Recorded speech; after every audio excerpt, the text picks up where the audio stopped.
What is going on YouTube, and welcome back to the channel. So unfortunately, yes, I have broken the Bora, not on purpose, but now it is time to try and figure out how long it's going to be off the road and how much is it going to cost me.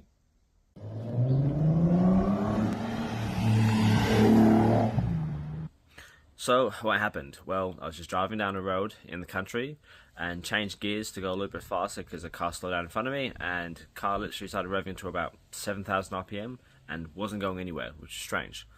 First thought of mine was gearbox related, has to be. Put over, jacked up the car, and turns out the inner CV joint for the driver's side axle has completely disintegrated. The shaft and the wheel would spin by hand, but the CV joint on the gearbox was staying still, so by that time I knew that it was disintegrated. And I was stuck on the side of the road. It took me, 2 hours all up, 1 hour for the technician to come out to let me know that I need a tow truck, which I knew anyway, and another hour for the tow truck to rock up. So there I was on the side of the road doing nothing. Luckily it was nice weather for 2 hours. Got the car back, pushed up the driveway, and yeah, here we are. So it turns out that the drive shafts are aftermarket.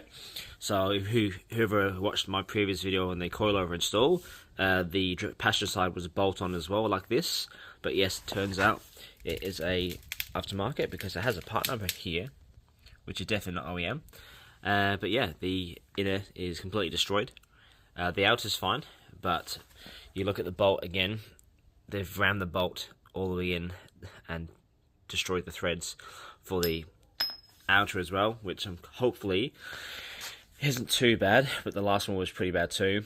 That is the passenger side. As you can see, it has the male thread rather than the female side, so that is what it's meant to look like, not that. So that is definitely been replaced in the past with an aftermarket. It's a pity I don't have the OEM ones there so I can actually fix them up. Alright, so we know what's been broken. Now the next step would be trying to find a replacement. Now being that this car is a UK import and a diesel, they weren't released over here, so the parts are pretty much impossible to find. Got good friends in the car scene, some people that work not directly with Volkswagen but have access to the parts catalogue and whatnot. The part is no longer available in Australia for this car, OEM. Had another person who said they can find me one in America, OEM. They said about $600 and 2 week or 3 week wait to get the part, which clearly this is my daily, so I don't have that much time. I did find Rox Auto have one in stock, $185 shipped for the driver's side.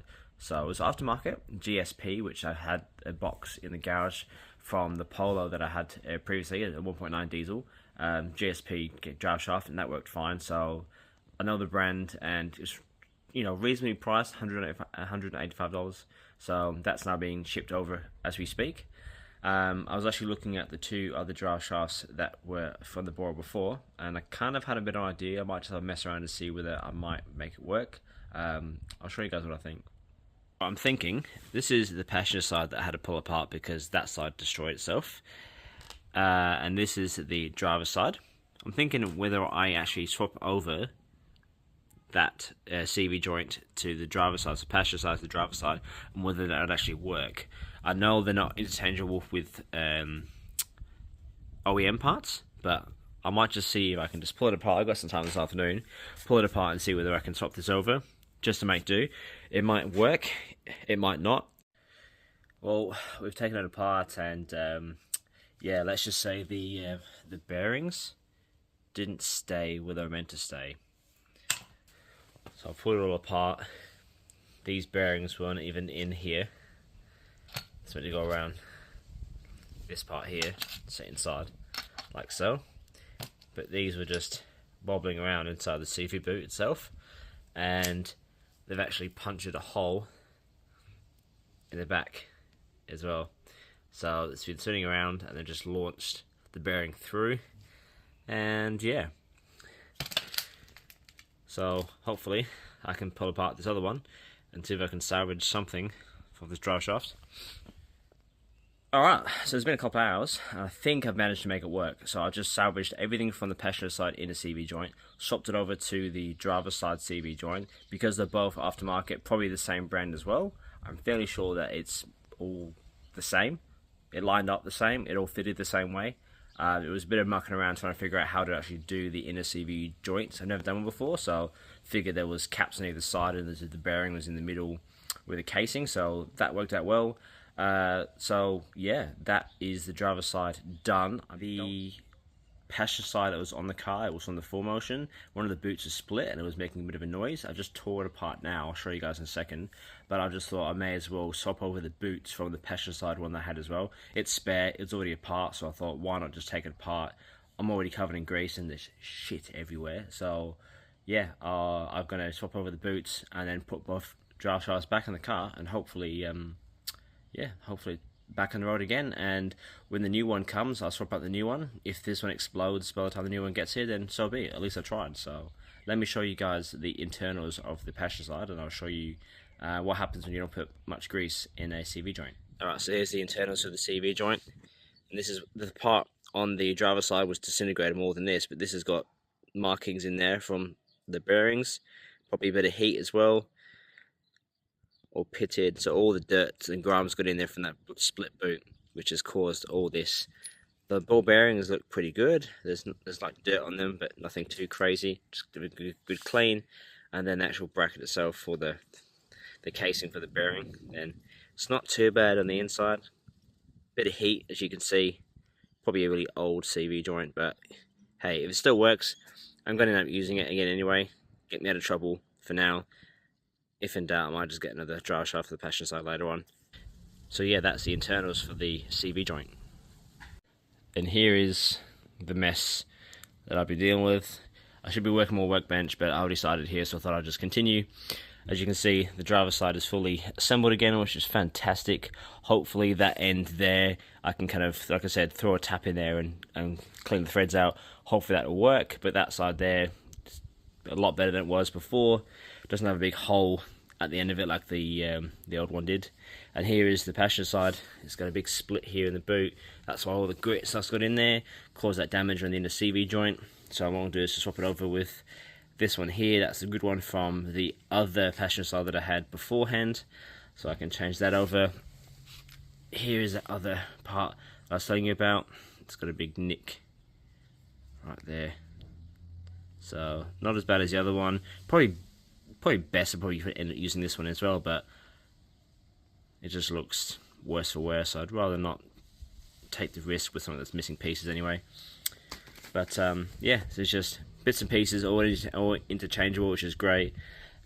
Good bit of a learning curve for me. I've never done these before, so I'm gonna slap this one together, chuck it in the car, and hopefully get this car back on the road sooner than I thought. So let's get into it. And just for reference, these are the shafts. So the full motion with the TDI boot, that fitted actually pretty well. And then obviously the driver's side, which I've fixed as well. So like I said, I'm going to tap this one end first and see whether we can get the bolt in there. If we do, then we can chuck these back in and see whether they work. So do I trust these parts? Definitely not, because considering that these are probably replaced at the same time, that CV joint is probably just as bad as the one I just took out that exploded before. Am I willing to give it a go? Yes, purely because we've got the new one in the mail. If I had a new one coming in the mail, then I wouldn't be risking this at all. But hey, willing to give it a go, willing to learn a bit about the CV joints, because I've never actually done the inner CV joints before. So considering that I've got a new one coming, it's worth the risk. No risk, no reward. So yeah, let's get it sorted.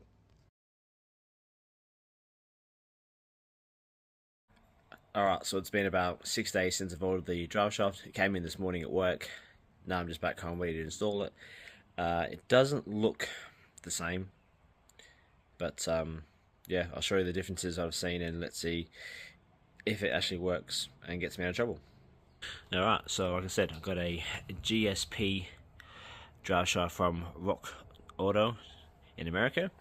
Put in the part number I got from Volkswagen over here, and this is the two drive shafts. So this side here looks the same. The drive shaft diameter is thinner, but this side here, the CV joint, is a lot smaller than this one, and it doesn't look like it's the same length. So I'm hoping I can make it work.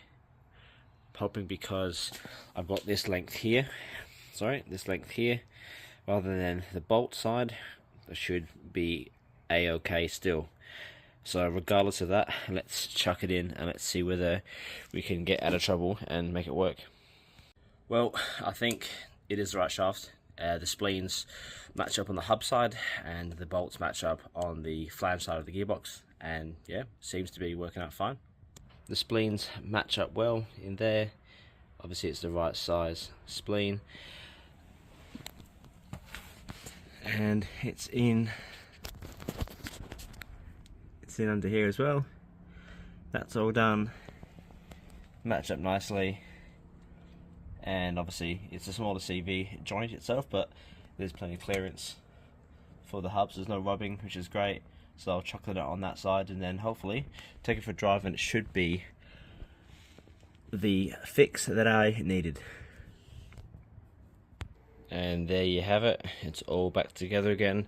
I even went ahead and raised the suspension 20mm just so it's not at a stupid angle.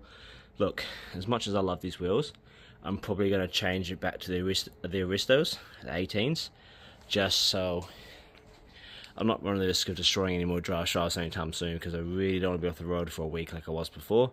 The passenger side CV boot, is actually rubbing on the hub as well, because it is from the 4Motion. So I think the boot and the CV joint is a lot wider diameter, so it's just, yeah, it's making contact and it's going to go through the boot. So I'm probably going to go ahead and order another shaft for that side, just so it's, if it does explode or whatever, I've got a replacement just in case. You never know.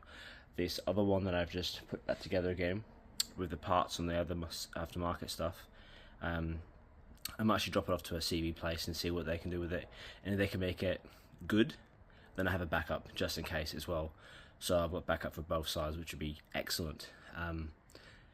Time to take it for a test drive and see if there's any noises. I even Loctited all the bolts that went to the drive shaft to the flanges and the gearbox, just in case. Yeah, you can't be too careful really, and then everything's been torqued down. Wheels have been torqued down, adapters have been torqued down, the nuts for the drive shafts have been torqued down too, so everything should be sweet. So yeah, like I said, let's take it for a test drive and let's see how we go.